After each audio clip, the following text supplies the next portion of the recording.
नमस्कार दोस्तों, स्वागत है आपका सपनों की किताब पर, जहाँ हर कहानी जीवंत हो उठती है। चाहे रहस्य से भरी कहानियाँ हों, रोमांचक सफ़र या प्रेरणादायक कथाएं, हम आपको दुनिया भर की सबसे दिलचस्प कहानियाँ सुनाएंगे। तो आराम से बैठिए और हमारे साथ कहानी के सफ़र पर चलिए।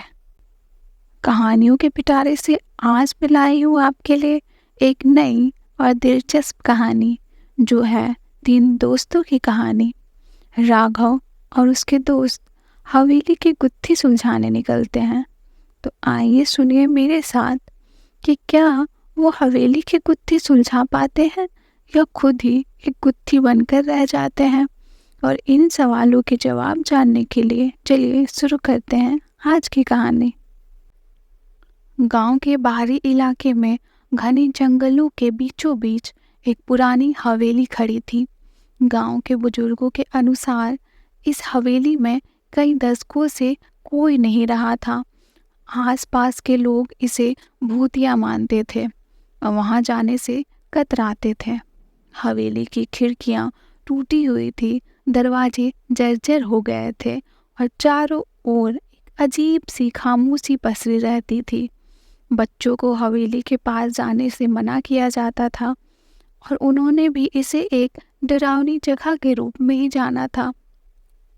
लेकिन राघव, शेखर और अमन गांव के 3 साहसी बच्चे थे।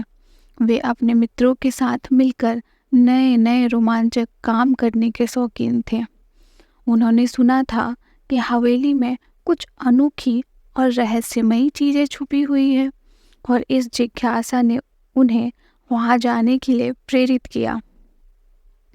एक दिन उन्होंने तय किया कि वे हवेली का रहस्य जानने जाएंगे, भले ही इससे उन्हें डर भी लगे।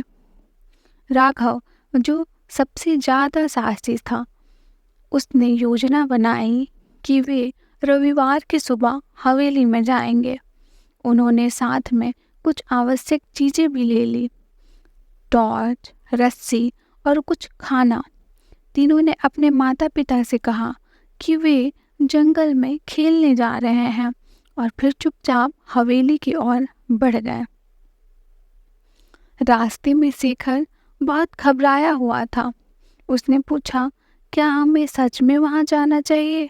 मैंने सुना है कि वहां कुछ भूत प्रेत रहते हैं।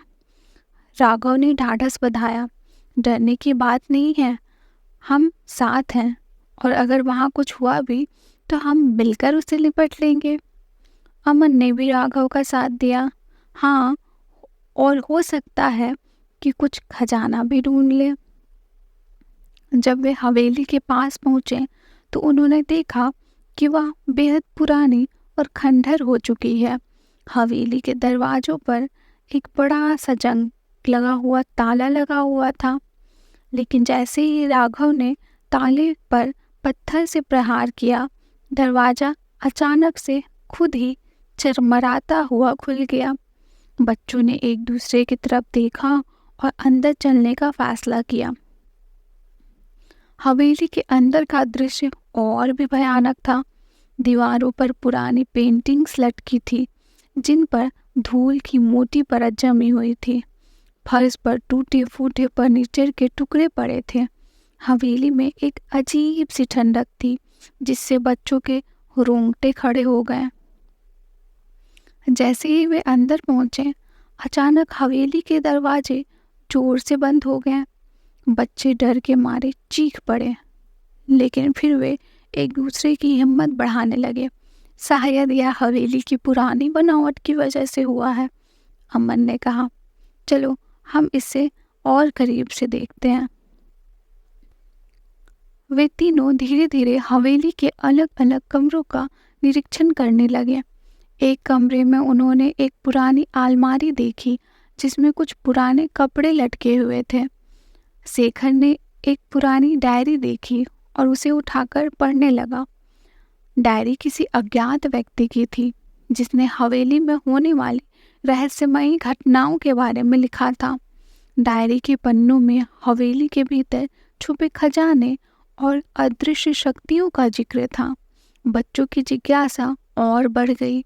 डायरी में यह भी लिखा था कि हवेली के तहखाने में एक गुप्त दरवाजा है जो उस खजाने तक पहुंचने का मार्ग है, लेकिन वहां जाने के लिए साहस और बुद्धिमानी की आवश्यकता होगी क्योंकि वह जगह खतरों से भरी पड़ी है। डायरी पढ़कर बच्चों ने तहखाने की ओर जाने का निर्णय लिया। तहखाने का दरवाजा पुराना और जंग लगा हुआ था, लेकिन वे तीनों ने मिलकर उसे खोल लिया। तहखाने में अंधेरा और सन्नाटा पसरा हुआ था। अमन ने टॉर्च जलाकर रास्ता दिखाया। वे धीरे धीरे नीचे उतरने लगे। तहखाने में पहुंचते ही उन्हें एक बड़े कमरे में प्रवेश मिला। वहां की दीवारें अजीब आकृतियों से भरी हुई थी जो किसी अज्ञात भाषा में लिखी हुई प्रतीत हो रही थी। तभी उनकी नज़र कमरे के दूसरे छोर पर पड़े एक छोटे दरवाजे पर पड़ी जो दीवार के साथ मिलकर छिपा हुआ था। राघव ने दरवाजा को धक्का दिया, लेकिन वह नहीं खुला। फिर उसने दीवार पर लगे एक पत्थर को दबाया और दरवाजा धीरे धीरे खुल गया। बच्चों ने अंदर झांका तो देखा कि वहाँ एक छोटी सी गुफा है जिसके अंत में एक चमकता हुआ ताबीज रखा हुआ था। ताबीज से एक रहस्यमयी रोशनी निकल रही थी। जैसे ही राघव ने ताबीज को उठाया, तहखाने में तेज हवा चलने लगी और दीवारों पर लिखी हुई आकृतियां चमकने लगी। अचानक गुफा की छत से पत्थर गिरने लगे और पूरा तहखाना हिलने लगा। बच्चे घबरा गए और जल्दी से बाहर भागे। बाहर आते ही हवेली का पूरा माहौल बदल गया। हवेली अब एक पुरानी खंडहर नहीं लग रही थी, बल्कि एक खूबसूरत और स्वच्छ स्थान में बदल गई थी। बच्चों को समझ में आया कि वह ताबीज हवेली में रहस्यमयी शक्तियों का केंद्र था। ताबीज के प्रभाव से हवेली की सारी बुराइयां दूर हो गई। तीनों ने फैसला किया कि वे ताबीज को गांव के मंदिर में रख देंगे ताकि वह हमेशा गांव की रक्षा कर सके।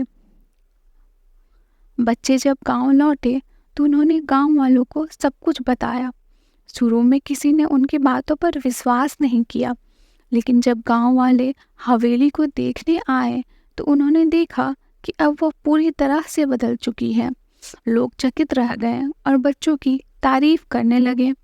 तब से हवेली को शांति भवन के नाम से जाना जाने लगा। बच्चों की बहादुरी की कहानियां पूरे गांव में फैल गई। राघव, शेखर और अमन ने जो साहस दिखाया था उसकी वजह से गांव के हीरो बन गए और वह ताबीज जो गांव के मंदिर में अब भी सुरक्षित है और गांव की रक्षा करती रहती है। और इसी के साथ आज की कहानी यही खत्म होती है। अगर आपको कहानी पसंद आई तो लाइक करें, अपने दोस्तों के साथ शेयर करें और भी रोचक और दिलचस्प कहानियों के लिए इस चैनल को सब्सक्राइब करें। Thank you.